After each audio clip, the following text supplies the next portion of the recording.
I'd like to call this September 22nd, 2022 Board of Education meeting to order. Mr. Anagnostou, would you take the roll? Mrs. Bissell? Here. Mrs. Cobain? Here. Mr. Miko? Here. Ms. Stochek? Here. And Mrs. Hausum? Here. We are all present. Would you please stand and join me in the Pledge of Allegiance? I pledge allegiance to the flag of the United States of America and to the republic for which it stands, one nation, under God, indivisible, with liberty and justice for all. Next on our agenda is our district goals. Our district goals remain the same: academic achievement and growth, financial prudence, and community engagement. And our shout out today is a little bit about academic achievement and growth, and maybe a little bit about community engagement. But earlier today, 7 area high schools joined Strongsville in a unified sports flag football tournament at Pat Catan Stadium. Unified Sports is a team sport program that brings people together. It eliminates barriers and stereotypes about people with intellectual disabilities in a fun way that engages the whole community. Unified Sports goes beyond sports training and competition to promote social inclusion and meaningful connections. The Spirit Squad and SHS students were also there to cheer the players on the field. So it is a good example of community engagement. Next on our agenda is recognitions, and I turn it over to Mrs. Cobain and Ms. Stochek for OSBA Student Achievement.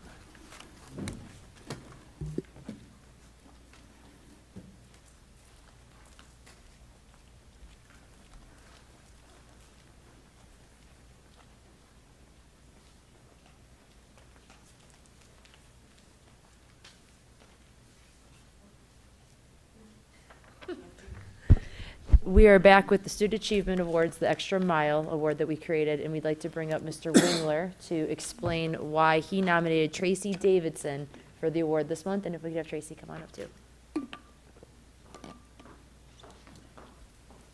Shorter than you. So when these two ladies emailed me and talked about who to nominate this year, I have to say sometimes it's difficult because we have so many amazing people at the high school. But I thought, academically we have people who have impacted academics, and I wanted to focus on someone who has had a massive impact in our building on the emotional well needs of our students. Tracy, Ms. Davidson, is one of our counselors at the high school, and truly in my time at the high school has been a champion for the emotional needs of our students. Last year she worked with John's room, Safe Place, John Safe Place, which is a room at the high school. I'm going to let these ladies explain more because they had the pleasure of coming to see it. But she's done more than just that. We have a group of students going to a mental health summit next month, and I think Ms. Stochek will explain more of that as well. But just on a day-to-day, when I have a student that is in distress or has a need, Tracy is a go-to person for me. My immediate thought is, where's Tracy? Because kids, including some kids in my own house that have needed someone to talk to, not named Dad. Tracy has been there for them and has been there for all of our students, so I immediately thought of her. And then when you got a chance to see what she did and what she's brought to the school, I think that even showed you the impact. So I want you guys to explain more about John Safe Place. Strongsville High School has been fortunate enough to have a room designed for students who may be struggling with anxiety or depression and are having a difficult time coping at school on any given day. The room is called John Safe Place and was donated by the JCH Foundation. It is available to students who need a safe place to decompress during the school day in an effort to keep them in school and get them back to class. It's filled with calming sensory items, a couch, a fish tank, and much more. And Sharon and I had the opportunity to see the John Safe space or place inside the office, and it was amazing. It was beautiful. The first thing we did, we walked in, we were reading quotes that were on the walls, and we were saying just for ourselves how inspiring they were and how, I'm getting choked up even thinking about it, how beautiful it was and how calming it was. We went to Mrs. Davidson's office, and we saw just how calming her office was. Not even with even speaking to her, but just the setting of it, the lighting of everything. And she really takes she really takes this seriously, and she really puts her heart into everything she does, and that goes without even speaking a word to her. You can see how much time and effort she puts into just the actual tangible things, let alone actually speaking to her. And if you want to. I just want to say that my daughter, she remembered my daughter after almost 20 years. And she said, "Oh, I remember your daughter. I don't know if that's good or bad." But I mentioned it to my daughter, and she said, "Oh, my God, I loved her." So you've been doing this work for a really long time. Yes. And you don't look your age or however old you are, but you look great. Anyway, congratulations, because it's something near and dear to my heart, and you've done a really great job. Thank you.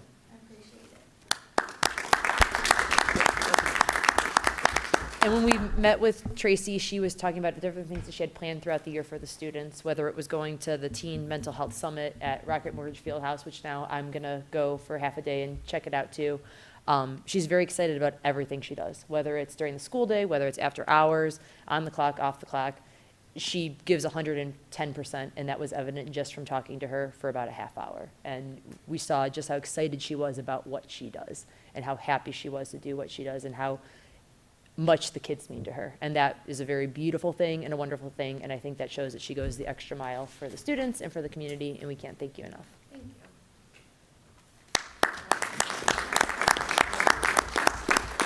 Like way shorter. I really appreciate the opportunity to be here today, and even more so, I do want to give thanks to the JCH Foundation, because without that family and their giving nature, we wouldn't have this room. So working with them, they supplied absolutely and everything and funded the entire room, and the turnover time to get this room for our Strongsville students was really quick. And the amount of students that have already used this room and benefited from this room since it opened September 6th, which the day after Labor Day, is incredible. And I've heard nothing but positive things from the kids about it too. So we're a really, really lucky school to have one. I just want to say, if you don't know Tracy, I've been asking Tracy to speak to the staff for a couple years now, and she will not speak in front of people. The fact that the staff. I came in tonight and she said, "Do I have to say something?" And I go, "No, not at all." Then waited about 5 seconds for the, "Sorry, I lied, you do." You did a great job. All right, thank you so much. I appreciate it.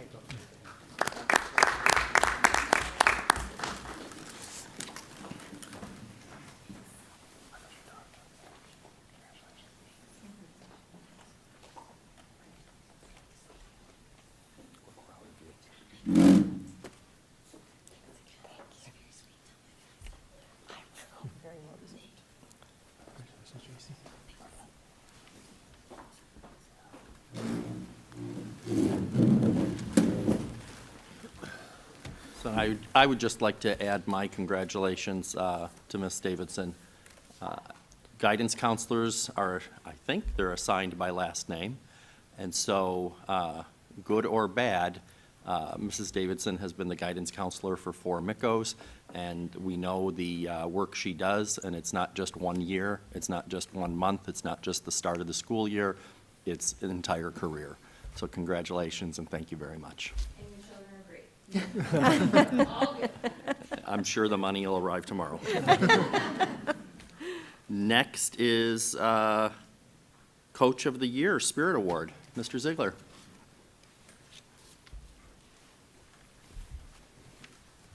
All right, thank you very much. I'll call up Coach Don Thal. So Coach Thal, back in March of last year, was named a Varsity Brand's Most Spirited Coach of the Year. And so what this is so Varsity Brands, who runs Varsity Spirit, BSN Sports, as well as Herb Jones, back in 2014, they had started these School Spirit Awards. And what they found is a direct link between students who have high school spirit and a link towards their self-confidence and their academics.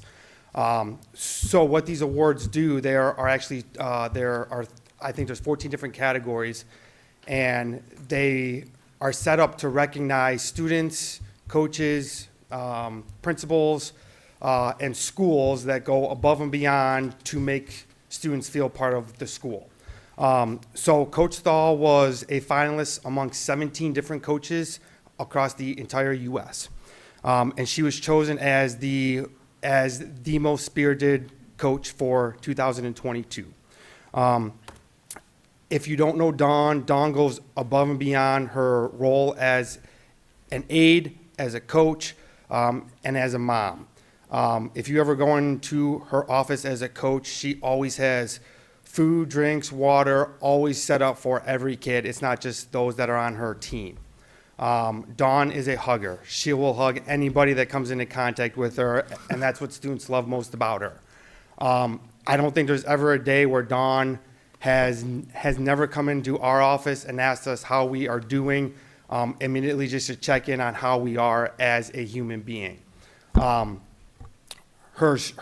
student athletes that she has coached over the last couple years have absolutely loved how she has built that hardcore personal relationship with them that they can take with them. I will say last year, Dawn had a lot of personal things that went on in her life, and she never let that affect her girls on the team, her job here. Her daughter Brooklyn had some major back surgery, and she never once missed a time with her students, her other coaching staff, and she just goes above and beyond the call of duty. And she always puts the students of Strongsville first, and that is very, very evident when she misses her own daughter's games, who is a D1 athlete at Kent State. So the 2022 Varsity Brands Most Spirited Coach Award, Dawn Thal, thank you very much, and also congratulations.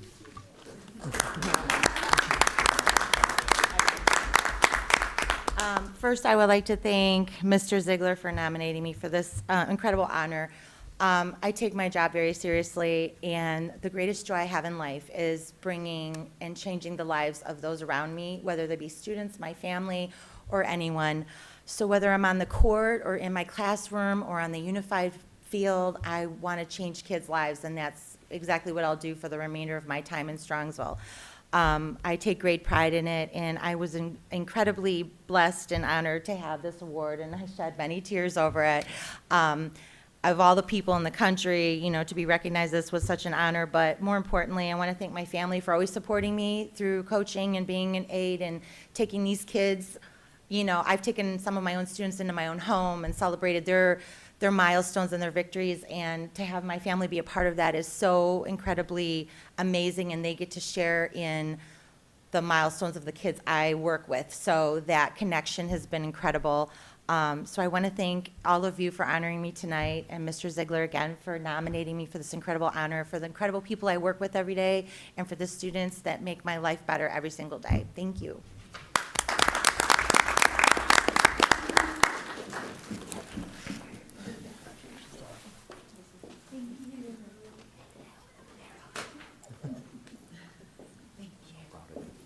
Thank you.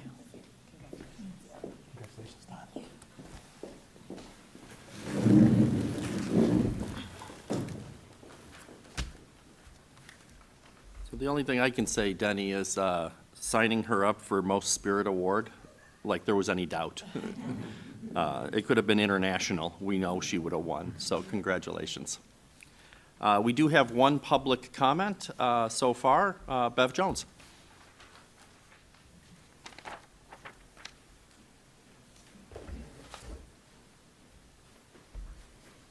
You've been with us before, Bev. You know the drill. Boy, that was a long walk. I'm going to sit over here this time. My name is Beverly Jones. I am at 15134 Camden Circle, Strongsville. And what else did I say? I forget. Is that all you need to know? Okay. I am here because I thoroughly support what's going on in Strongsville. I'm so proud of the people and the accomplishment of the kids, both in academics and sports, and the work that they're doing for us to make us look good in the community. I'm loving it. But didn't mean to say that. But while I'm looking at how this year could go, I think avoiding some things is much better than trying to hit things as they come. So we as human beings do have conflicts from time to time. And I looked in our manual, our policy manual for Strongsville schools, and I found a section here that says controversial issues. And I just wanted to mention what was written here, just so everybody knows how our school plans to handle when controversy occurs. Not if, when, you know, we're humans, we have situations. Okay, so I'm going to read directly from it, okay? For the purposes of this policy, a controversial issue is a topic on which opposing points of view have been promulgated by responsible opinion, likely to arouse both support and opposition in the community. Well, we know that those things happen. It says the board will permit the introduction of proper educational use of controversial issues, provided that their use in the instructional program is related to the instructional goals of the course of study and level of maturity of the students. I like that part. We're not going over kids' heads with something they don't need to be discussing. Further down it says, when controversial issues have not been specified in the course of study, the board will permit the instructional use of only those issues which have been approved by the superintendent, designee, and/or principal. So it kind of tells us where the buck stops if anything crazy comes up. I like that, because that says we can predict how the outcome's going to be if we have any situations occur. Well, we haven't, that I know of, had this happen. So this is the perfect time to be talking about it, before it happens. So I just picked one.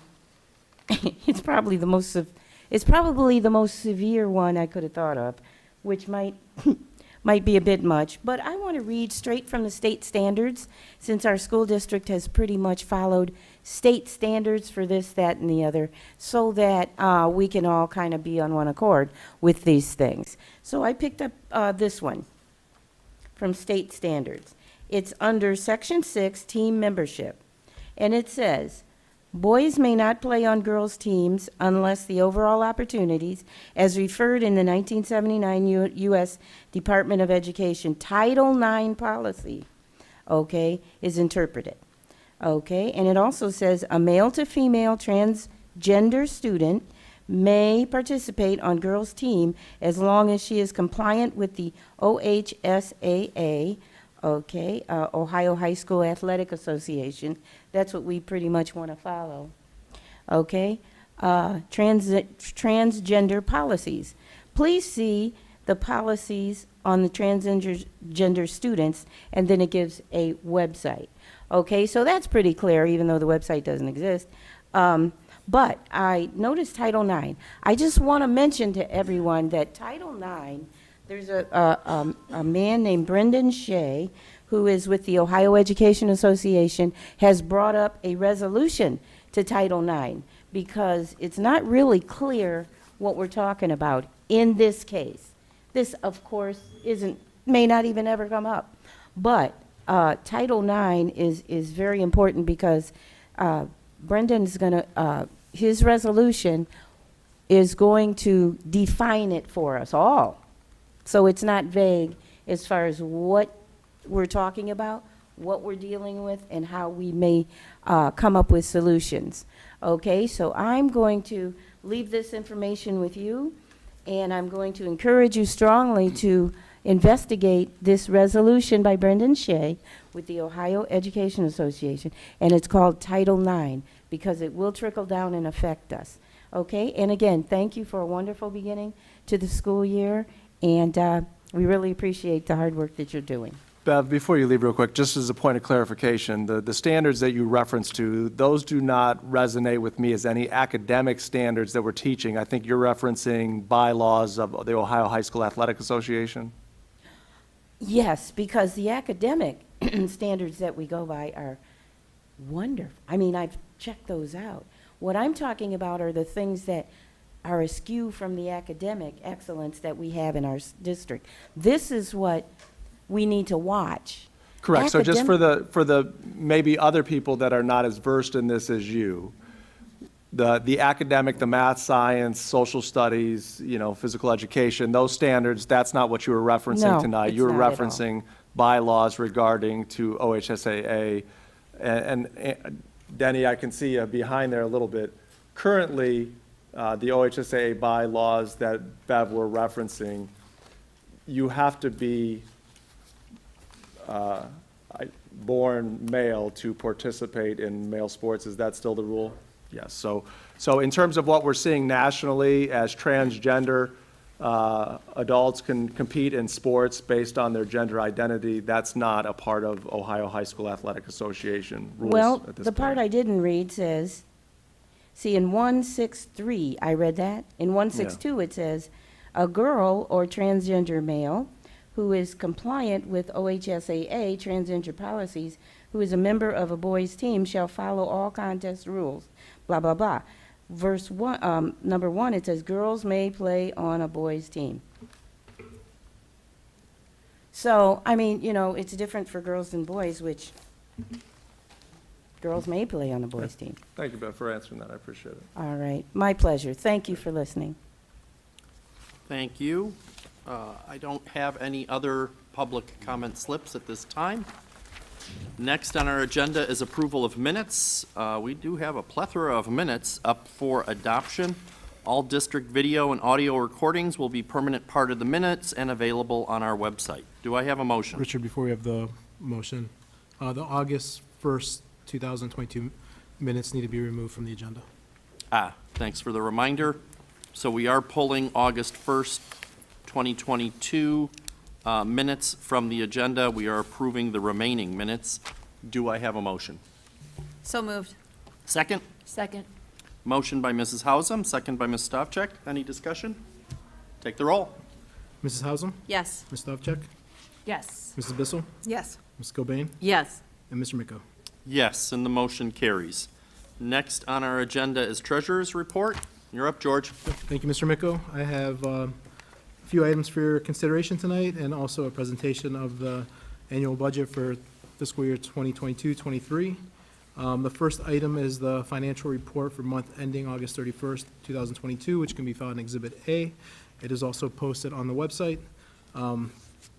Item B, the permanent appropriations. This is where I have the presentation to go along with this. The permanent appropriations can be found in Exhibit B.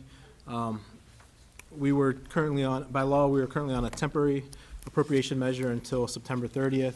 I'd like to begin the year with a temporary appropriation from July to September, as we're still doing hiring over the summer and kind of finalizing our staffing and our, any contracts and other expenses that we may have as we begin the school year. And by law, we have till September 30th to adopt the budget. And then, once we adopt the budget, I like to do what's called a budget forecast, just to show this is how much we budgeted, and can we afford what we budgeted? So kind of do a budget forecast along with that. And then in November, again, I have to formally present the five-year forecast to the board and be adopted and submitted to the Ohio Department of Education by November 30th.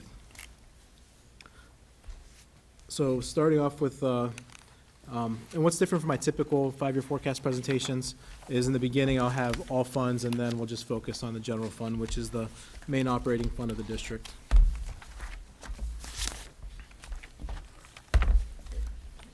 Estimated resources, we have to submit what's called a certificate of estimated resources to Cuyahoga County, and then it's all funds, and what it's broken down by each individual fund, and it looks at the unencumbered balance, the estimated revenues that were received for the year, and then a total of all estimated resources. Our budget per fund can't exceed the total estimated resources for that given fund. For the general fund, we're beginning the year with $60.3 million in cash. We're estimated to receive $85.8 million in revenue to give us a total estimated resources for the general fund of $146.1 million. And then overall, all funds combined. And just to kind of give you an example of what these funds represent, Fund 1 is our main operating fund. Fund 18 is the principal student activity account. Fund 200, 300 are the student activity accounts. One's student managed, the other one's district managed. Any 400 numbered funds or state grant funds, any 500 number funds or state federal funds. And then we also have our debt service funds, our capital projects funds, our enterprise funds such as food service, and then what's called internal service funds, which are essentially ins and outs. So overall, in all those funds, we have unencumbered beginning cash of about $73.1 million, estimated revenues for all funds, $115.4 million, and total estimated resources for all funds, about $188.5 million. And then to go along with the estimated resources, I need to submit an annual appropriation measure to Cuyahoga County, and this can be amended throughout the year, and we typically do that for more of the grant funds than we do the general fund. The general fund is, although we can change it throughout the year, kind of don't like to change it unless it's necessary. So the general appropriation measure that I'm estimating for the budget to be is $81.4 million. We have carryover encumbrances, which were open purchase orders from the prior year of $2.3 million, for a total appropriation of $83.4 million. The total annual budget for all funds combined is $111.7 million, plus carryover encumbrances about $4 million, so a total appropriation of $115.7 million. So any questions on that so far? And then what I like to do just for the general fund is kind of break down where our funding is going by function, by area, and per pupil amount.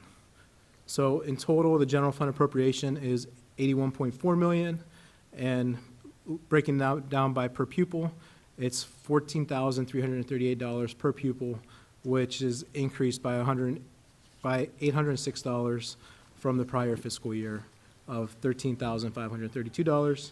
And if you look at the areas where it's going per pupil, 41% of the appropriations go into regular instruction, or $5,900. Special education is about $11 million for 14.5% of the budget at $2,079. And then, so you can see the breakdown from there on. And then going into the budget 5-year forecast, I presented this in May for fiscal year 22, which also set up the budget for fiscal year 23. I'll have to do it again for November, so I'm not going to spend I'll cover the highlights, but I won't spend too much detail since I've got to present it again in 2 months. But, Take all the time you need, George. So again, I think you're familiar with the forecast, where I have major assumptions, the general fund revenues, expenditures, and forecast summary.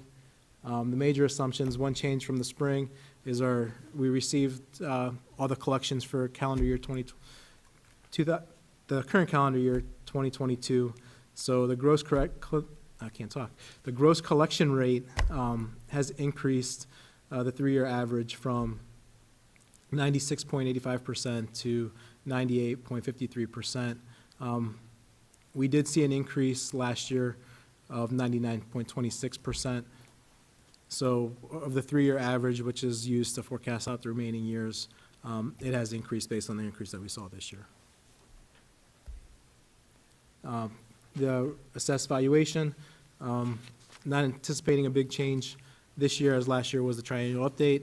So any changes this year will be for any revision adjustments through the process, or any property changes from exempt status to a tax status. And then our public utility values for the prior year increased about 1.7%, but the annual increase, I have the historical average of 6.4%. So it's something we'll need to watch if that trend of the increase for public utility values is either catching or slowing down, or it's going to continue on the historical pace.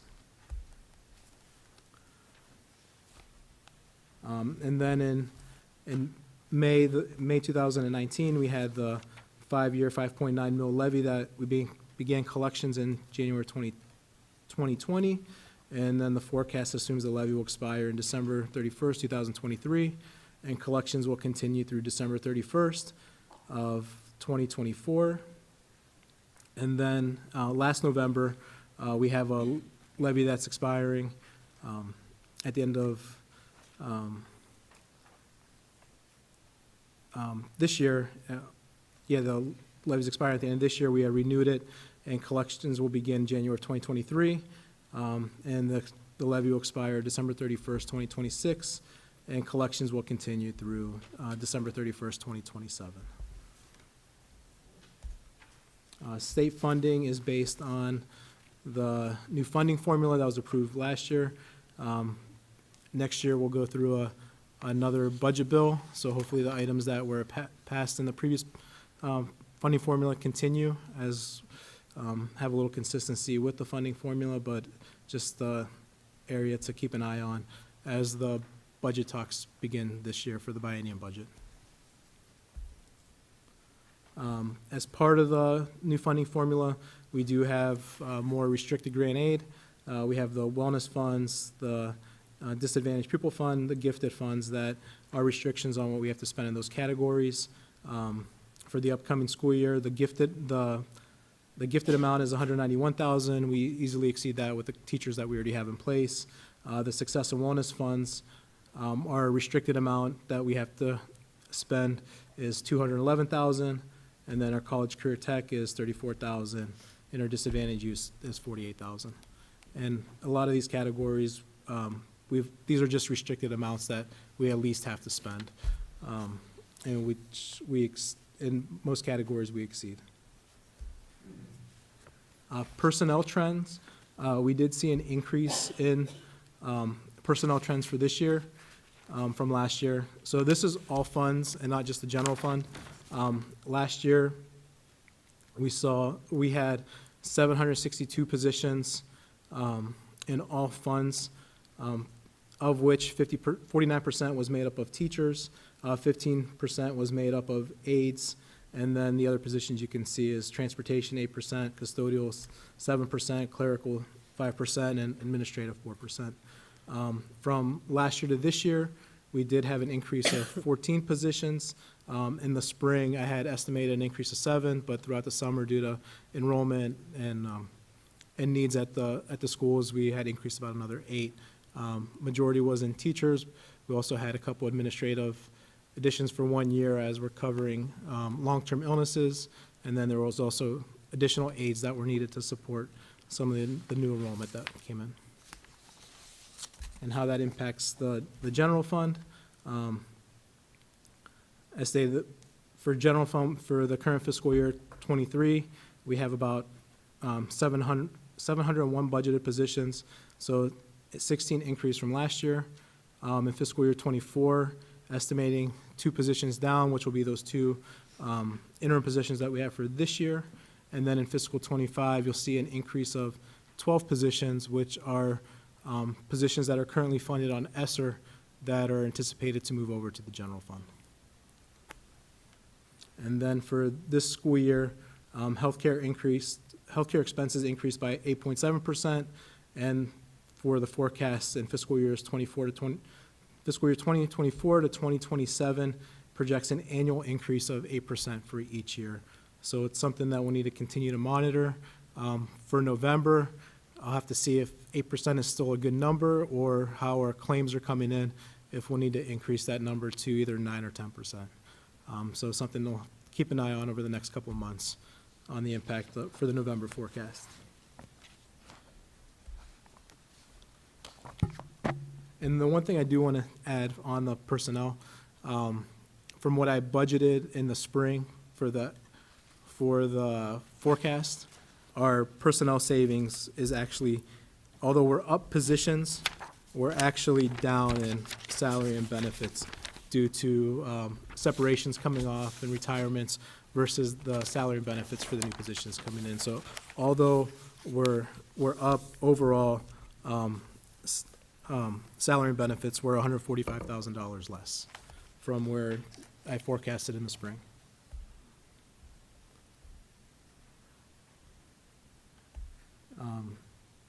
And then just a couple other items to talk about. I have in the forecast, we did have, although these are not part of the general fund, We did have the ESSER funds that we utilized the past several years. We had ESSER 1. We're currently in which has expired after last year. We're currently in ESSER 2, which expires this year, and then ESSER 3 that expires after next school year, 2024. And this chart that we presented in the summer is what we'll be utilizing ESSER 2 and ESSER 3 for this year and next year. We'll continue to monitor how this year goes, and then based on the available funds for next year, we'll either make adjustments to 2024 or continue the course. So overall, general fund revenues, from what I budgeted in the spring to now, revenues have actually, I'm estimating revenues that actually increased by 1.3 million. Majority of that is due to interest income. Earlier this calendar year, the Star Ohio interest rate was 0.08%. Right now, as of last Thursday, it was 2.41%. So as the feds keep upping the interest rate, it may be bad for borrowers, but it's good for investing. And we're seeing a bigger return for our dollars that are in the bank. So I had budgeted $150,000 in interest for this year in the spring, and right now in this forecast, I have increased it to $900,000. It's something to continue to monitor as rates continue. I think that 900 might be a conservative amount, so we'll have to continue to monitor the month-to-month amount that we receive and kind of make adjustments from there. And then the other thing that I changed is our catastrophic cost reimbursement from the state. I increased it by $150,000 from $300,000 to $450,000, which was based on the amount that we received in this June, which was $533,000. And then lastly, based on our fall collection of property taxes, it was about $160,000 more than what I had estimated in the spring. So, and then where money comes from, as you can see, majority of our revenue sources, 75% is local taxes, coupled with state of Ohio property tax allocations of 7.5. So overall, close to 82% is coming from combination of property taxes, and then 9.9% is coming from state foundation. And then to kind of quickly go over the categories, local taxes for fiscal year 23 projecting $60.6 million for this year. It is up close to 3% from last year, and that is due to last year we had the large refund due to the appraisal of the mall that they had filed for board revision case. So last year was actually down because of the refund. This year should normalize to 60.6% or $60.6 million. And then in fiscal year 2025, after showing the forecast that the levy will expire, and then you can see in the red where the renewal portion represents. The public utility taxes, estimating this year 4.3 million, which is up by 100,000 from the 4.2 collected in 2022. State aid, last year was 7.9 million. This year slightly up to 8 million, and which is due to the phase-in of the transportation amount that is built in the state funding formula. And then as you can see in the prior years where state funding has dipped, and the dip is due to the pass-through dollars that are no longer included in the district's revenue. So it's on a net amount, we're in the positive as the pass-through dollars are no longer shown as revenue or expenses. Restricted aid has increased over the prior years as more, due to the new funding formula, more areas are now restricted with the wellness, the gifted, and the disadvantaged pupil. So that amount has increased. It's kind of a shift from unrestricted to restricted. And then each year that restricted amount is decreasing, which is kind of based on the formula, but we can continue to spend as we see fit. Property tax allocation, that is pretty much consistent. Other revenue, anticipating 5.7 million for fiscal year 2023. And that is made up of preschool tuition, kindergarten tuition, tuition from other districts based on court place students, interest income, sports pay-to-play and trainer fees, the special education catastrophic aid, Medicare reimbursements, and revenue in lieu of taxes, TIFs. And then other financing sources, this year estimating fiscal year 2023 estimating about $221,000, which is the return of the advance from the grant funds that we advanced at the end of last year to take care of any negatives. And then in fiscal year 21, where that big number sticks out, that was the one-time reimbursements for the Bureau of Workers' Compensation that we received. Any questions on revenues? All right, expenses. So overall in expenses from the spring to now with all, it might not seem like a small change, but it only increased by $65,938. There was a lot of movement with different areas, but it all netted out together. There was additional hiring, but the cost of the personnel were a lot less, so that it netted out. We had additional contracts that came on, but overall, compared to the spring, expenses are up only $65,000. Where the money goes, in total, $67.5 million, or 83% of our budget is salary and benefits. Then 9.3% of the budget is purchase services, and then the remaining amounts make up materials, supplies, equipment, and other objects. Salaries, estimating the budget amount $47.9 million for this school year. And again, this is just the budget number, so as we may have open positions throughout the year, people come and go, could potentially see a savings there. Same thing with the benefits, estimating $19.5 million. This is the budgeted amount, so as people may leave throughout the year or have opening positions, this may see a savings in this category as well. Purchase services, estimating $7.6 million. The budgeted amount for this year, it may look like it's increased from last year, but we did realize some savings or some encumbrances were pushed through this year. Again, it's a budgeted number, so if it's not spent 100%, we'll see a little bit of savings in this line, as well as supplies and materials, which make up office supplies, textbooks, software, fuel, and building and cleaning supplies. Fuel was budgeted at $350,000. It's up $100,000 from where it's been traditionally budgeted. We looked at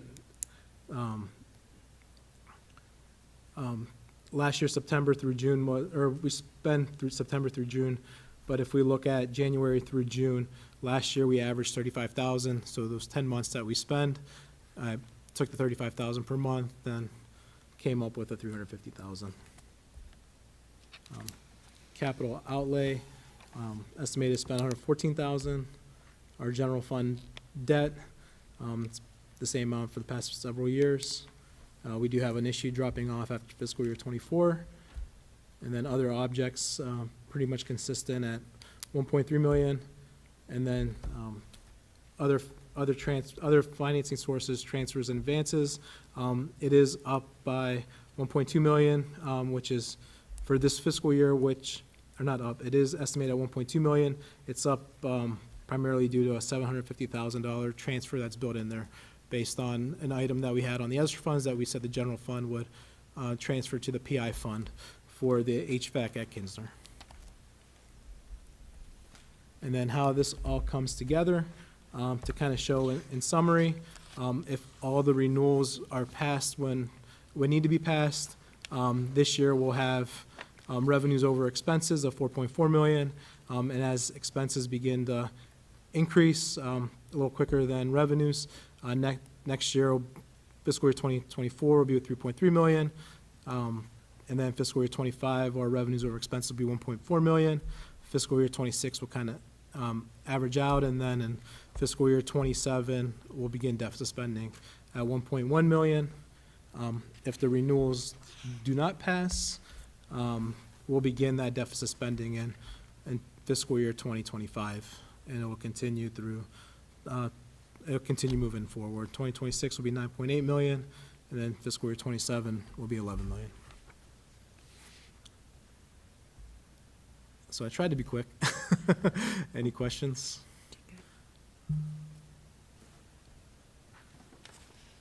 So first of all, thank you for all the hard work that goes into this. We all know it's a stressful time and it's a time crunch every time this year. We need to make sure that our teachers are hired and our new staff is hired, and then you need to be able to work the numbers. And naturally, the calendar doesn't give you a lot of room for that. The only thing I was going to say that we should start thinking about between now and the 5-year forecast is inflation and how we want to account for it. I mean, everybody's experiencing it, and the same way our interest income is up, I think we need to take a look at our 5-year forecast and say, do we need to adjust our assumptions based on a general rate increase in the rate of inflation? Yeah, the areas that we kind of need to look at are utilities. I think we're all feeling that on a personal level where our, at least I know my own electric has gone up. But when I was building this, I was kind of looking at the past 2 months of electric for the district, and it's kind of been consistent to where it was last year. So it's an area to keep an eye on. As gas starts coming, as we get towards the winter months, we'll need to look at gas.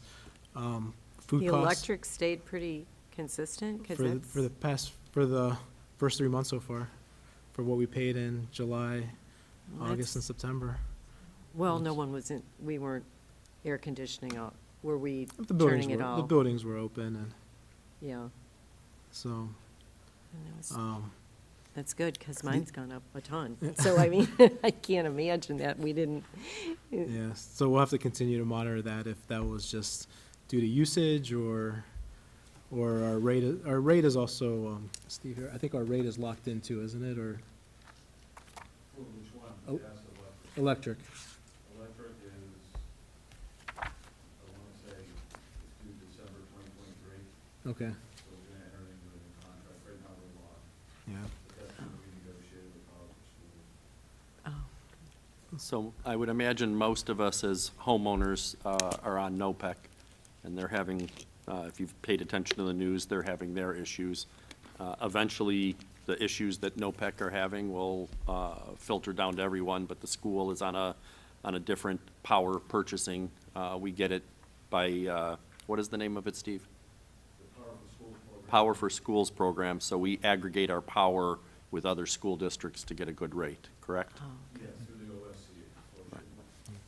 But we need to be aware of it and take a look at, and plan for it, and just be wise with our money. And the other two areas too to kind of look at is food cost. Do we need to increase the transfer to food services based on food cost is going to increase? Right now, Donna's doing pretty well, but I think they're predicting a supply chain issue again coming in the upcoming months. So we'll see how that impacts. And then also I kind of touched on the assumptions, but healthcare costs. Our healthcare costs going to continue to increase. And right now, we saw the increase based on usage, but now we might see the increase, not so much on usage, but the actual rate of the claim increasing. So, Thank you, George. yep.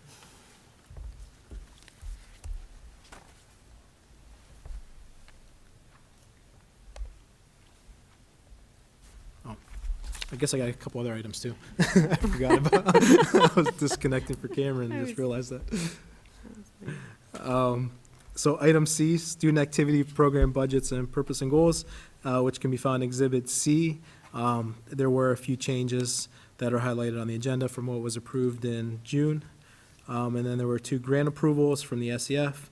One for first grade at Kinsner for Christy Riley, fidgety chair bands of $65, and then another one for the middle school for Sabrina Connor, and $800 for a community-based instruction grant. And with that, that concludes my report. Any other questions for George? Dr. Ryba, you're up. Thank you, Mr. Miko. I do have a few slides. I just want to give a few updates to the board. You have them in front of you. But I want to start by talking about our state report card. So if you've, again, paid attention to cleveland.com or the news, the state report card was released, I think, a week or so ago. And just to kind of give the board and our community an update, this is the first year of the brand-new state report card. There's been a lot of evolution to it. So there's there's 6 categories of the state report card that will eventually be measured. This year, 5 of them were measured. So the categories are listed on the screen here. So achievement looks at when our kids in grades 3 through 8 and at the high school level take a state assessment, there's certain benchmarks of performance. How well did they do against those benchmarks? Progress is looking at groups of kids and did they grow, right? Doesn't matter if they hit that benchmark, but were we better this year than we were the previous year? Early literacy looks at how well we're preparing our students to read in grades K to 3. Gap closing looks at a variety of student groups, whether it's students with disabilities, English learners, gifted students, students by student group based on their race, and are students achieving and growing based on their student group versus all together. Graduation is just that. How well are we graduating our students in 4 or 5 years? And then college, career, workforce, and military readiness. This is the one component that's not rated this year, but has a variety of indicators about how well we're preparing our students for life after high school. So I'm not going to go into a lot of depth because in 2 weeks, Aaron and I will be back to share a comprehensive overview of the state report card. But just again, to kind of highlight what is measured, there is a different ranking system or rating system now. So in the past, it was letter grades. I want to focus your attention on the description, as I think that's more impactful than the stars. But if you start at that middle, it's saying, hey, whatever we're measuring, achievement, growth, gap closing, you're meeting the state standard. And then if you move up, you've exceeded the standards or significantly exceed the standards. And then what I'm proud of in the new report card is instead of saying you're a failing school, we're talking about support, right? We're talking about how do we help school districts and kids get the supports that they need. So either they need support or they need significant support to meet those state standards.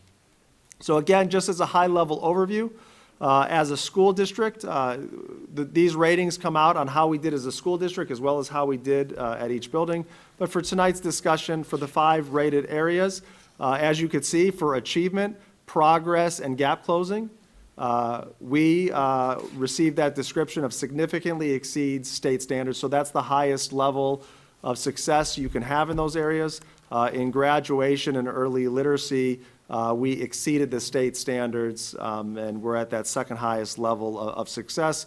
So just to put it into perspective, I'm extremely proud of the work that we do as a school district, and hopefully our parents and community are proud, because only 31 school districts out of 607 in the entire state of Ohio performed better on this recent round of report cards. And again, it's one measure, but based on this measure, that puts Strongsville City Schools in the top 5% of all school districts in the state. So I think that's something to be extremely proud of.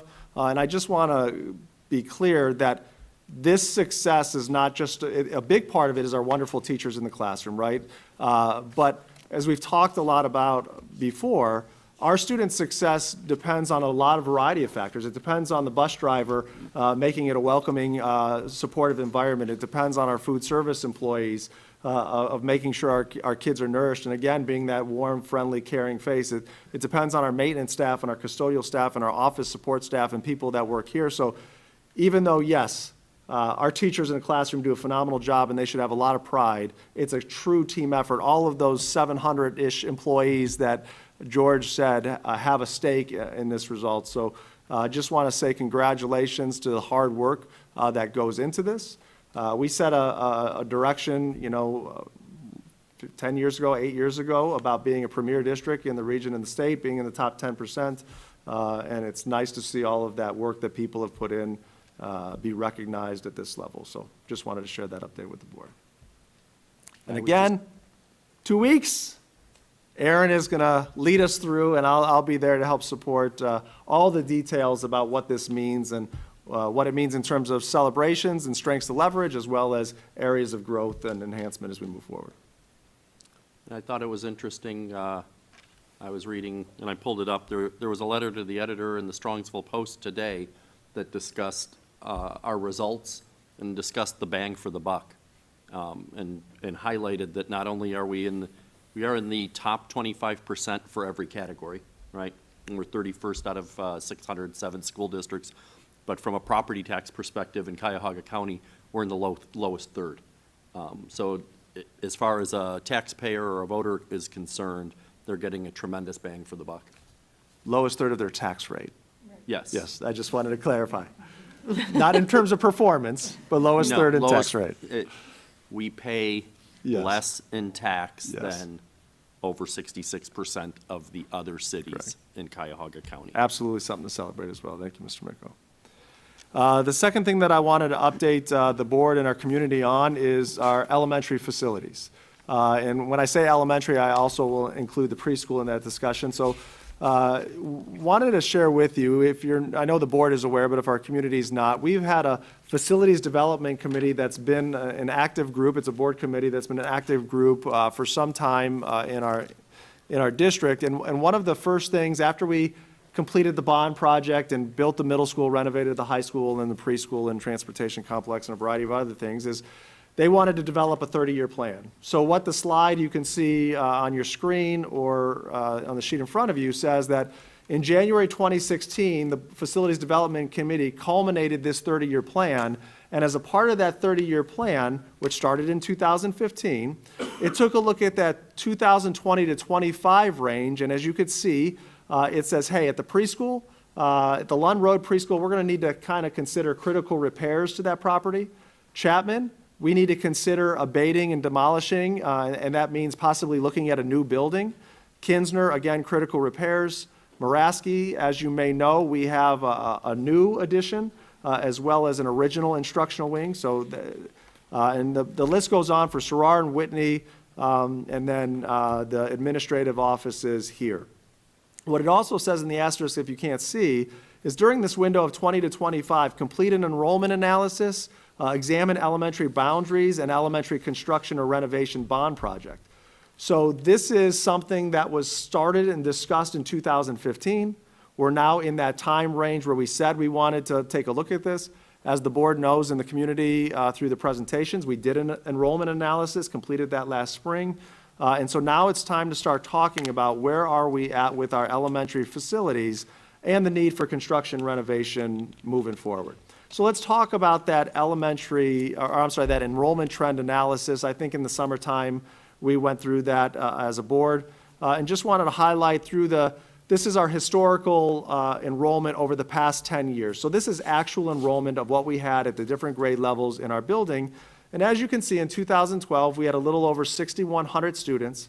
That slowly declined, and in that yellow box, that's kind of where I'm qualifying, hey, we started to level out a little bit. We were kind of in that mid 5,400 range. We leveled out, we stayed there for a few years. And then starting in 2019-20, we started to see not just 15, 20 kids here or there, but as you can see, from 18-19 to 19-20, we saw about 70 to 80 kids enroll. It was a bigger jump for us. 20 to 21, we took a dip, but that was the first full year of COVID. And so parents made different school choices based on their personal needs. But then if you look at last school year, we were at 5,644 students. So again, 200 and some student jump from the prior year, but if you go back to our last kind of solid year, another 100 students. So that kind of triggers, we got to start seeing what's happening, not because, we have Emerald Woods, there's some other properties that are looking at building. We are not concerned about the number of students that are going to come out of those developments. We can manage those. What is happening now is homes are being sold to families that have children, and the rate of that occurring is happening quicker and quicker, and we're seeing families with kids move in. That is increasing our enrollment. So what the enrollment study took a look at is said, all right, now we're into projections. Even though we were in 22, 23, they projected that we'd have 5,657 students this year, just a few more than last year, so not a major increase. As of August 31st, we have 5,675 students, so pretty accurate. If you get into the details, we have more high school students that are here that they predicted and less in some other areas, but altogether, right in the ballpark of where they expected students to be. So let's take a look at that enrollment and the fact that we've been trending upwards and apply that to our facilities.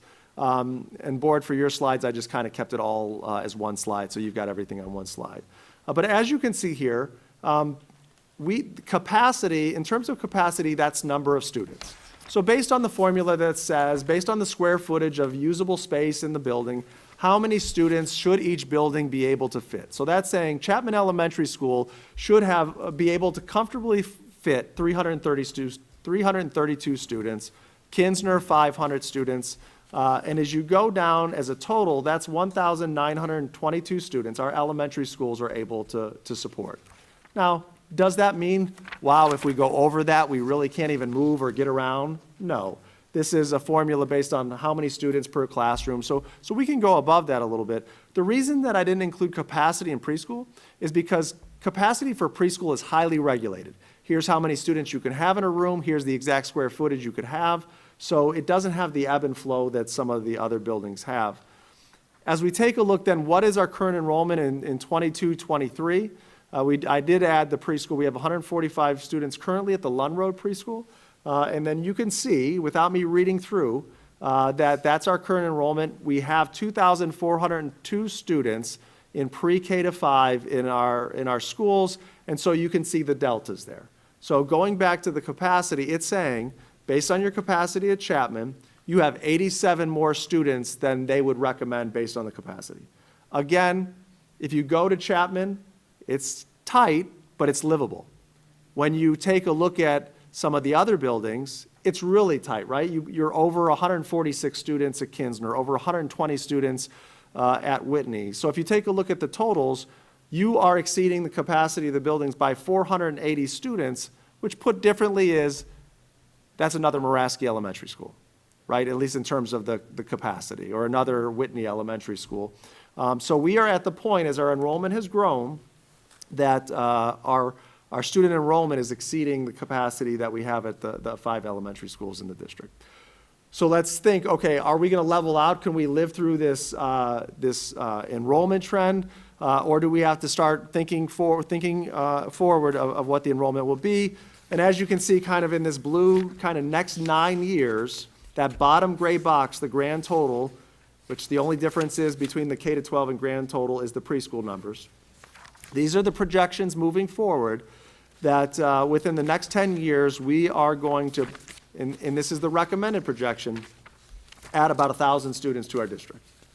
And if you take a look at it, what you can see is in the elementary level, what was 300s, classes of 300s are now moving to classes of 400s. And then that kind of goes through the system. So the idea being, okay, we're crowded now, we're making it work, it's livable, not ideal, but livable. Can we hang on? Our enrollment trends are saying no. We can't hang on. We've got to start thinking about the future. And if we take a look, and I just took the same graph and added that bottom bar, if you take a look at our capacity of our 5 elementary schools, look at the total K to 5 enrollment, in 2031, 32, 10 years out, we are now over capacity by 703 students. So again, that's basically 2 elementary schools that we would need of our current structure to fulfill that. I'm going to pause there unless there's any clarifying questions or comments. I'm not going to read through all of this, but I'll share this with our community, and you've seen it, board members. But we've talked about, okay, in all of our buildings, we're over capacity, but we're making it work. So what does that mean in practical ways of the day-to-day operations of the building? So what we've done at every preschool and all 5 of our elementary schools is take a look at, hey, what are some of the capacity challenges that we're having? So I'll just pick one from each, okay? At the preschool, we provide physical therapy and occupational therapy. We had to take their room to add another classroom. They are in a small area to provide therapy services to our students. It works, not ideal. Right? Not ideal in terms of the gross or fine motor skills we want to develop. Chapman Elementary School, they have Title I services. Title I is in a small internal room within the media center instead of having its own dedicated space. You'll see throughout some of our buildings that band and orchestra. Band and orchestra doesn't have a dedicated space. Music is on a cart. The media center is not just being used as a media center, it's being used for art or intervention or support. At Muraski, there's a traveling art teacher. They have multiple PE classes that have to share the gym. Interventions with students are done in hallways and offices because there's not additional space.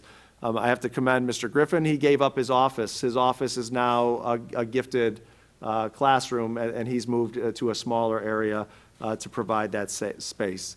Sarar is one like Whitney and Chapman. Their gym is their auditorium, is their cafeteria, which creates their own challenges. You can read through, the media center has been consolidated multiple times. Sarar is one of our 2 elementary buildings that support the needs of students with moderate to intensive disabilities.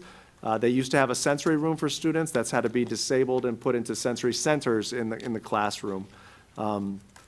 As well as EL services, so that's our English language services, are provided in the classroom, which is a good strategy, but there's really not space for them to pull out and do some small group work other than being in a hallway. You could take a look at Whitney. They are utilizing their vestibules. So if you see some of the back vestibules that are not used by the public, they are utilizing that for some small group space as well. Intervention specialists are sharing spots. So we've made it work. Kids are getting a good education, but it's not ideal. As we take a look at kind of a term being thrown, or a term used of educational adequacy, right? Do we have adequate space and facilities to meet the needs of students in 2022 and beyond? As you'll see kind of in the next slide, we're suggesting that needs to be a serious look, needs to be take a look at that. So what we did last year, Mr. Breckner led the charge. The Board Facilities Committee had a request for proposals from architectural firms to say who could come in and walk us through a process to kind of look at the vision for the future for our facilities. And the first part of that was doing a facility analysis and taking a look at our properties, our buildings right now. Again, I don't expect you to be able to see this or read it, but this is an example of this fall, GPD and their team came into each of our elementary buildings as well as this building and took a look and said at all the infrastructure, the systems, the foundation, the walls, everything, how much would it cost to renovate this building up to the standards that it needs to be in 2023, 4, and beyond? So kind of looking at this, and this is just kind of as an FYI, I just kind of put some key dates together for you. So this tells you when the building was built and when there was renovations to the building. So besides taking a look at the preschool when we bought it, I'm not sure when that church, it was originally a church, was built. But if you take a look at the rest of our buildings, we're 60-ish years. So they've had a good lifespan, right? They've done their job. But if you take a look at the majority of our buildings were built in the 60s, the 50s, 60s, and the latest or early 70s, and then we've got Kinsner in 98 in the Muraski addition. It was built in a different time of education. It was built for different needs. And so we've got to take a look at that. So in 2012, when we did the original bond issue, a team came in and they did an assessment. And this reno is short for renovation or replace. So they say, hey, based on the square footage of the building, what is the price per square foot that it would be to replace it? Do the math and you get a figure. Let's say the figure's $20 million. To replace building X would be $20 million.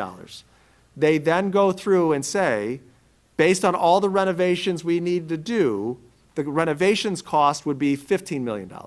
And they get a percentage. What percentage of the replacement cost is the renovation cost?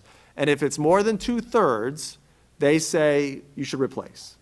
So if you take a look at the numbers here in 2012, they assessed all of our buildings and said, Chapman, the renovation replacement cost was 69%. So it would cost us 69% of the cost to renovate as it would to replace it. That's above 2/3. It's in red. They're saying, hey, don't renovate it. It's not worth your money. Replace it. So you could look through all of the percentages there. They did this building as well at 75%. So the only buildings they said, hey, it's worth keeping that building and renovating is Kinsner. And the reason Muraski has 2 numbers is one of those numbers is for the new addition. The other number is for the original building. So that would say keep the new addition in the renovated section, but you need to get rid of the original K-2 part of the building. We just completed this, and it's in a draft form. They're still finalizing all their numbers. That's why you see ranges. So they did that based on 2022 cost. Here's the renovate, replace cost. They are still working to break out Muraski, so it makes sense, right? You're kind of in that orange range, you're close, but they're going to break that out into 2 separate figures. But you could see that, and they're still finishing this building, but you could still see that we are in need to replace the majority of our buildings. Now, I bring this up to say, kudos and phenomenal job to our custodial and maintenance staff, right? Because what these numbers say, in 10 years, we've been able to keep that cost or that percentage in the same range. And that's because of the phenomenal work of our custodial staff and our maintenance staff to over a 10-year lifespan, keep things in that same range.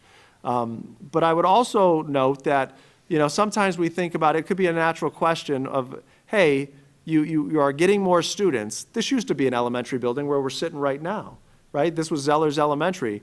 Why not just utilize the space that we have here?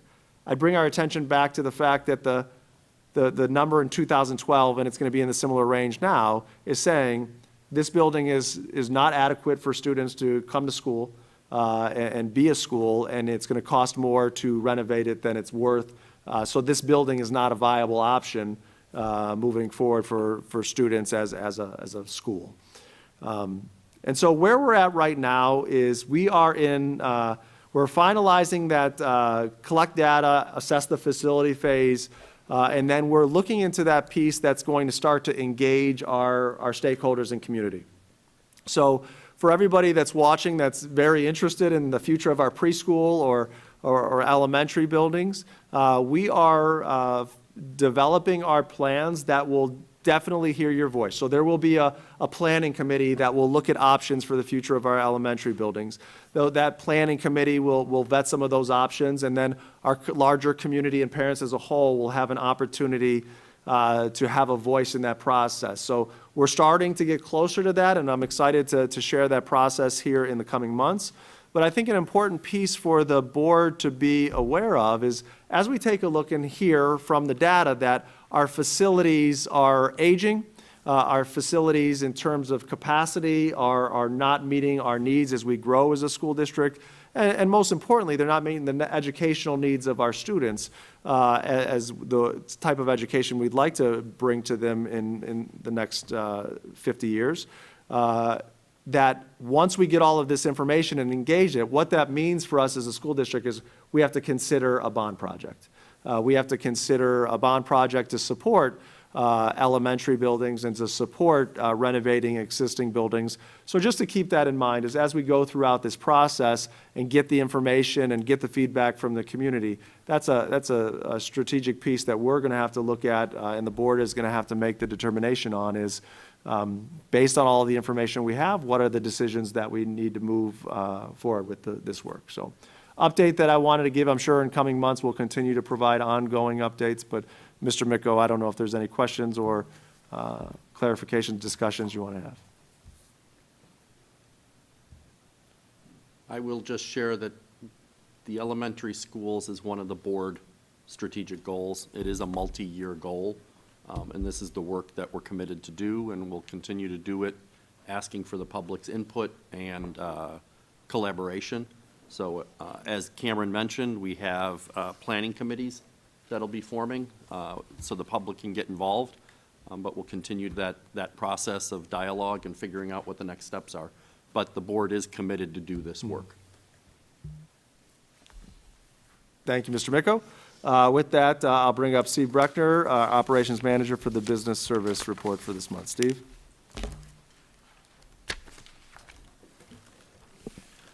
Good evening, everyone. A couple items in the Business Services section for you this evening. The first one is lunchroom tables. Be it resolved upon the recommendation of the Superintendent that the Board of Education approves the purchase of 30 60-inch round mobile flip-top tables from Schiffler Equipment for the middle school lunchroom. Total quoted price of $39,459.50 as found in Exhibit D. Do I have a motion? So moved. Second? Second. Motion by Mrs. Hausum, second by Ms. Stavcek. Any discussion? How long are these tables going to last? They're expensive tables. They're going to last forever, right? They are expensive tables. We've had really good success with the equipment. We've had purchased tables of similar ilk and structure. Let's say 15 years. And if we take care of them, we'll probably get 20 or 25, right? Exactly. Steve, are these replacing something or are these in additional? These are actually replacing, so these are 8-person tables that are replacing some of the 2-person tables that are in the lunchroom now. There's about 23, 24 of the smaller rectangular or square tables. Those are going to be repurposed to various classrooms and office areas where they're actually more beneficial. Putting a square table in a non-square area, such as the middle school lunchroom, is difficult. These tables are round, so they will fit better into the area because of some modest, as Dr. Ryba went over, some modest increase not only in numbers in the middle school, but also just scheduling changes. The lunchrooms are at capacity. This will give the students more access to seating and not have them scrambling for seats when it comes to eating their lunch. So that's why it's recommended for purchase. Any other questions? George, take the roll. Mrs. Hausum, Yes. Ms. Stochek, Yes. Mrs. Bissell, Yes. Mrs. Cobain, Yes. Mr. Miko. Yes, and the motion carries. The second item is bus routes and stops. Be it resolved upon the recommendation of the superintendent that all bus routes and bus stops presented by the Transportation Department for the 2022-2023 school year be approved, and that the operations manager and the supervisor of transportation be authorized to adjust the routes and stops as necessary during the school year. The third item is a gift. The employees of Chestnut Lake Apartments donated a box of book bags filled with school supplies, additional miscellaneous school supplies, and lunch boxes for students at Whitney Elementary School. Any questions for Steve? Thank you, Steve. Thank you. Next, our Director of Curriculum, Erin Green, will share the curriculum report for the month. Erin? Thank you. Good evening. Tonight I have 5 items under curriculum. The first item is a revision to our Strongsville Middle School Program of Studies. So this was on the February 24th, 2022 agenda. What we needed to do was make a couple revisions as to 7th grade electives, as it wasn't clear and erroneous wording. So we have now added in where it is a correct reflection of the encore courses that 7th grade students can take.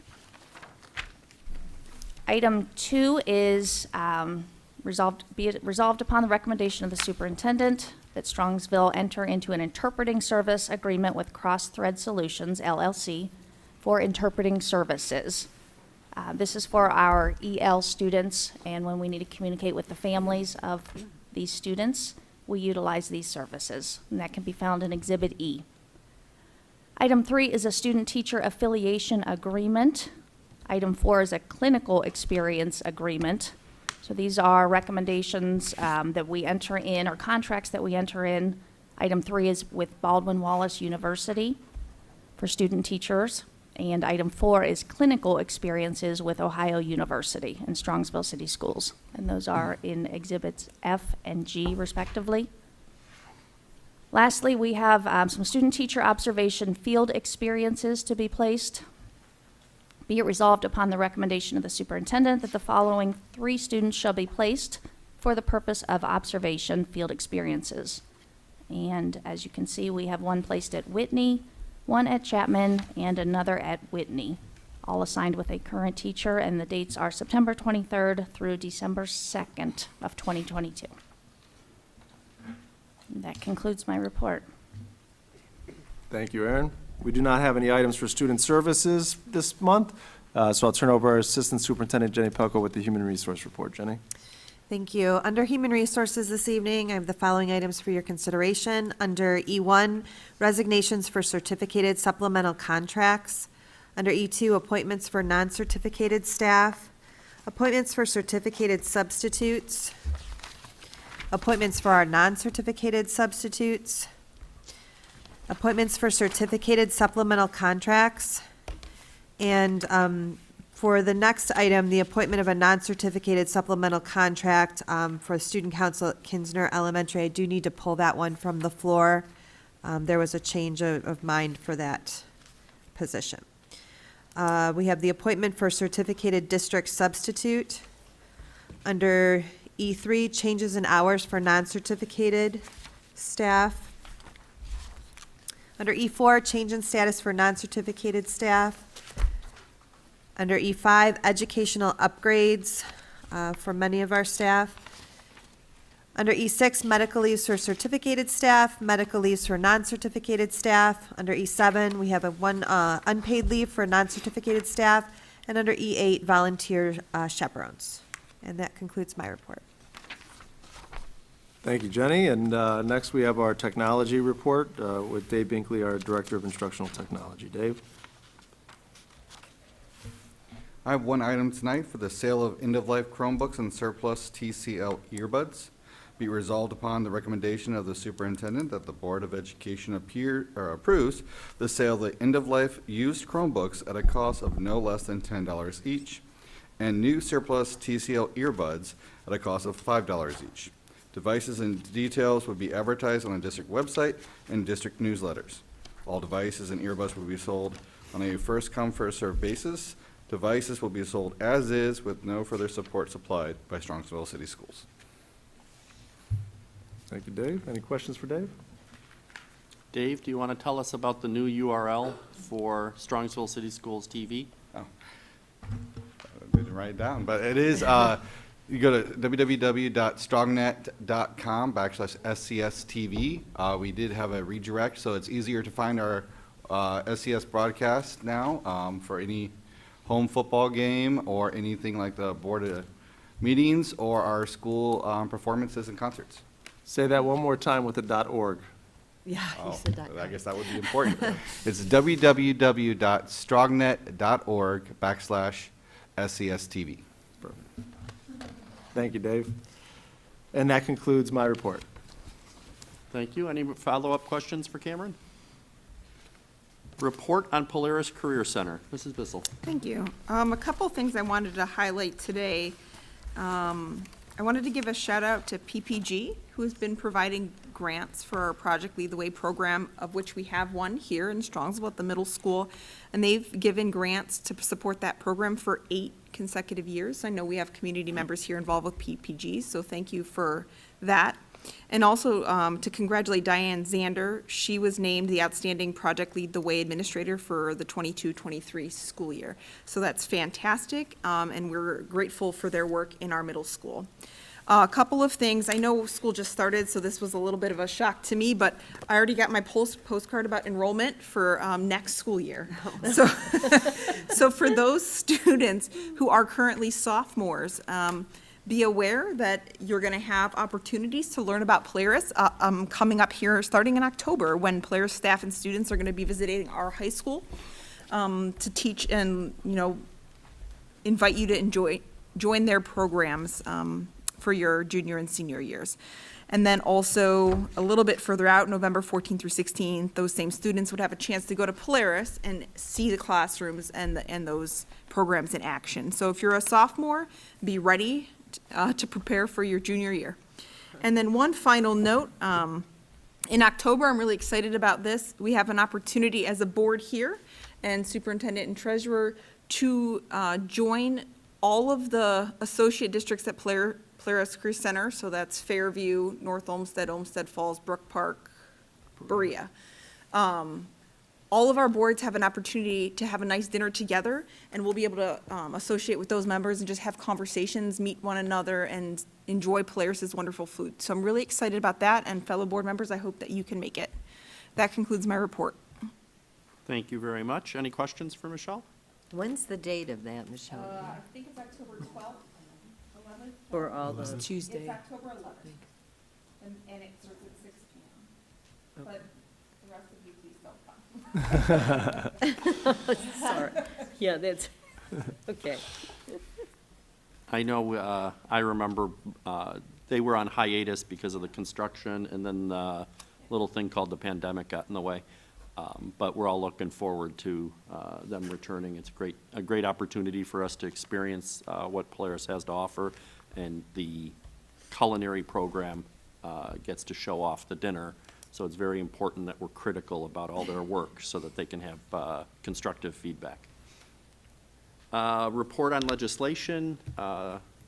The Ohio legislature is still on recess. It is campaign season.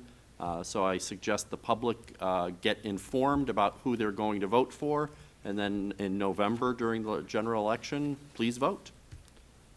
Board liaison reports. Laura, do you want to start with City Council? Sure, I can do that. City Council has returned from their hiatus. They had 2 meetings this month. And I want to start by congratulating Officer Jeffrey Benedictus. At the beginning of the month, he took his oath of office to sergeant. I was able to be there and see him and his family for that, so that was nice. This past weekend, they did the Arts at the Chalet. I heard that was very highly attended, and before that, they had the Breakfast on the Bridge, which again was over 1,000 people attended. Coming up, they have a business networking day, October 12th, at the Strongsville Rec Center. That's at 4 p.m. As of Monday, almost all the tables were filled, so if you'd like to go out and see what all the businesses in Strongsville are about, you can go to the Rec Center at 4 p.m. on October 12th. Also, there's been a lot of talk about the beautification and updating of the town center. I know a lot of the council people and the mayor are working on procuring the funds for that through grants and donations. So I'm looking forward to hearing more about that in the upcoming meetings. And that concludes my report. Thank you very much. Strongsville Education Foundation. Why, yes. The Strongsville Education Foundation did have a meeting this past Monday. It was a strategic planning meeting, gearing up again towards fundraising and procuring grants to keep feeding those grants into our schools. So besides the 2 grants that we just approved tonight, I know that they are looking forward to connecting with our teachers and staff to provide a lot more opportunities for our students. And that concludes my report. Strongsville PTA Council. I just want to say that they are planning a dance at the middle school. It's called Whiteout. Let's get this school year glowing. And that is Friday, September 30th at 7 o'clock. And more details, I'm sure, will come to about tickets and the like of that. And then they've also raised their grant item from $6,000 to $10,000. And thank you, Laura, for attending, because I couldn't be at the last meeting. And their next meeting is October 6th at 9:30. Thank you, Sharon. Board committee reports. Do we have a finance committee? Yes, George, Sharon, and I will be working on a date for our next meeting, hopefully at the beginning of October. Excellent. Policy committee? Next meeting's to be determined. Facilities committee? Cameron stole our thunder on that. We did meet last week and had a really good discussion and start to the work that Cameron shared with you. Our next meeting will be October 20th at 6:30, and we are going to start touring the buildings and actually getting in to see ourselves, what's going on in those buildings. So I'm excited about that, and that will be on October 20th. And so the only correction is it will not be in this building. It's at Chapman. It's at Chapman. So we'll be, the Facilities Committee, which is, again, open to the public, will be meeting at Chapman. Business Advisory Council. Next meeting is Friday, October 7th at 7:30 a.m., right here. Thank you. Next on our agenda is consent calendar. Actions by the Board of Education and adoption of the consent calendar mean that all items appearing in the agenda with asterisks are adopted by a single motion unless a member of the board or superintendent requests otherwise. Do I have any otherwise? We are removing section 9E2, supplemental contract prorated is being removed from the agenda. Everything else is as listed. One more. The minutes from August 1st. That was a separate vote. Done. You did. Do I have a motion? So moved. Second? Second. Motion by Mrs. Hausum, second by Ms. Stavcek. Any discussion? Hearing none, please take the roll. Mrs. Hausum, Yes. Stavcek, Yes. Mrs. Bissell, Yes. Mrs. Cobain, Yes. Mr. Miko. Yes, and the motion carries. Superintendent's timely information. Just a few updates as we talk about the middle school dance here in a couple weeks. We've got homecoming coming up this weekend, so I know the kids have had a great time with all the spirit work that they've been doing. But Friday, September 23rd, this Friday, we've got the home football game versus Cleveland Heights. and the dance is going to be on Saturday, September 24th. So one of the interesting things is, typically homecoming's in a gym. The last couple years, we've had it outside at Packatan Stadium. And I just want to let everybody know, I know Mr. Winkler's done a great job of communicating this, but this is what we did it because of COVID, but it stayed outside because the students have shared and through their feedback that they prefer it. So I actually had my student advisory council meeting today, so I was talking to the kids, and they're like, oh, we love it. We love being outside. So it'll be, looks like it's going to be a beautiful night for the kids to have a good time celebrating homecoming this Saturday. And just as a reminder, I put it up in my parent update, I think a week or so ago. Parent-teacher conferences are coming up. Your principals have been sharing that information in the newsletters or will shortly, and the dates and times of when those are on the screen. So hopefully you'll be able to join and get some great information, discussion, and partnership with our staff. Next is Board of Education. We have a few housekeeping items. Number one, be it resolved that the Strongsville City Schools Board of Education grants approval for Michelle Bissell to attend the OSBA Capital Conference November 13th through the 15th. Cost to register is $320. Do I have a motion? So moved. Second? Second. Any discussion? Hearing none, please take the roll. Mrs. Hausum, Yes. Ms. Stovcek, Yes. Mrs. Bissell, Abstain. Mrs. Cobain, Yes. and Mr. Miko. Yes, and the motion carries. The second vote is the same. Be it resolved by the Board of Education, approval for Sharon Kilbane to attend the school board capital conference. Cost to register is $320. Do I have a motion? So moved. Second? Second. Motion by Mrs. Hausum, second by Ms. Stavcek. Any discussion? Please take the roll. Mrs. Hausum, Yes. Ms. Stovcek, Yes. Mrs. Bissell, Yes. Ms. Cobain, Abstain. and Mr. Miko. Yes, the motion carries.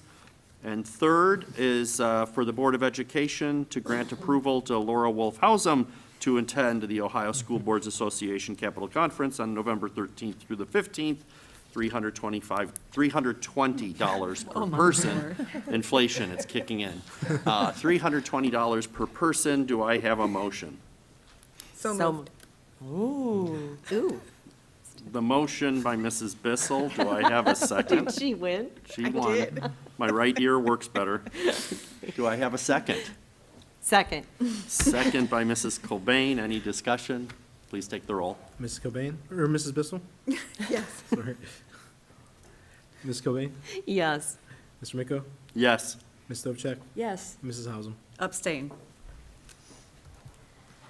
And I would just like to thank all my fellow board members for taking their responsibilities seriously, and it's important work to take the full days out of all of our busy schedules. It's well worth it, and thank you. Any others? I just wanted to piggyback on the day at the Chalet. It was a lovely event, and I wanted to give a shout out to our band. They did a great job opening the day at the Chalet. And I wanted to give a shout out to our show choir. They showed up as Disney princes and princesses, and all the little children were thrilled, and they performed, and it was really quite nice. And I wanted to give a shout out to our dancers from Strongsville that did a nice job showing their art and sharing it with the community. So that was a really nice event. And then the other shout out I was going to give was the lead-in to SCS TV. Because I could find it easily, I was able to watch Mrs. Gonzi's Constitution Day at Whitney. And if you like Jeopardy, it was even more exciting than Jeopardy. So I suggest you watch it by going to strongnet.org/SCSTV. And there's a song that Mrs. Gonzi said that if you call her voicemail and sing the song, the kids get extra points. I have no idea what the song is. So maybe we'll find out at the next board meeting. How cute. Any others? Meeting notification, a regular Board of Education meeting work session will be held Thursday, October 13th at 7 p.m. in this building. And then a regular Board of Education meeting will be held Thursday, October 27th, 7 p.m. in this building. We do have need for appointment of treasurer pro tempore for October 13th, 2022 Board of Education meeting. The treasurer pro tem would be Nicholas Mancini. Do I have a motion? So moved. Second? Second. Motion by Mrs. Hausum, second by Ms. Stavcek. Any discussion? I'll be on George, vaca- why are you not going to be here? I'll be on vacation. Excellent. We are looking forward to the great job that Nick's going to do for us. Please take the roll. Mrs. Hausum, Yes. Ms. Stovcek, Yes. Mrs. Bissell, Yes. Ms. Cobain, Yes. Mr. Miko. Yes, the motion carries. We do have need of executive session on the topics of. To consider the employment of a public employee. Do I have a motion? So moved. Second? Second. I think it was her. Motion by Mrs. Hausum, second by Mrs. Stavcek by a hair. Any discussion? Judges can't win tonight. Please take the roll. Mrs. Hausum, Yes. Ms. Stovcek, Yes. Mrs. Bissell, Yes. Ms. Cobain, Yes. Mr. Miko. Yes, the motion carries. We will go into executive session at 8:40. We have no Feeling like- expectation of further business. Thank you for your attention and have a nice evening.